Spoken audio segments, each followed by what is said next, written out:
اور پھر رب کائنات خالق ذوالجلال آقا علیہ الصلوۃ والسلام کے مقام کو کس طرح بیان کرتا ہے. خالق ذوالجلال فرماتے ہیں انت اکرم من خلقت علیہ، میرے حبیب میں نے جو کچھ بھی بنایا ہے نا ان سے بڑھ کے فقط ایک تیری ذات کو بنایا ہے، فقط ایک تیری ذات کو میں نے تخلیق کیا ہے.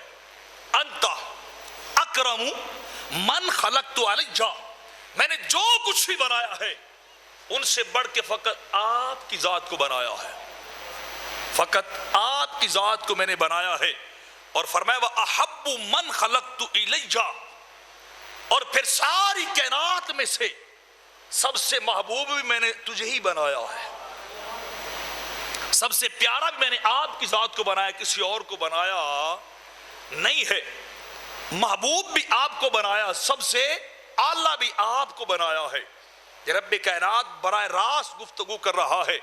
اور اگلی بات پھر سنیے اس سے ملتی، لولا کما خلقت الدنیا لولا کما خلقت الآخرہ لولا کما خلقت الجنہ لولا کما خلقت النار لولا کما خلقت آدم. میرے حبیب میں تجھے بتا رہا ہوں یہ تیرا صدقہ ہے کہ میں نے ساری کائنات کو بنایا ہے، زمین و آسمان بھی تیرے توسل سے بنائے ہیں، جنت اور جہنم بھی میں نے تیرے توسل سے بنائی ہے، حتیٰ کہ میں نے آدم کی ذات کو میرے حبیب تیرے وسیلے سے بنایا ہے.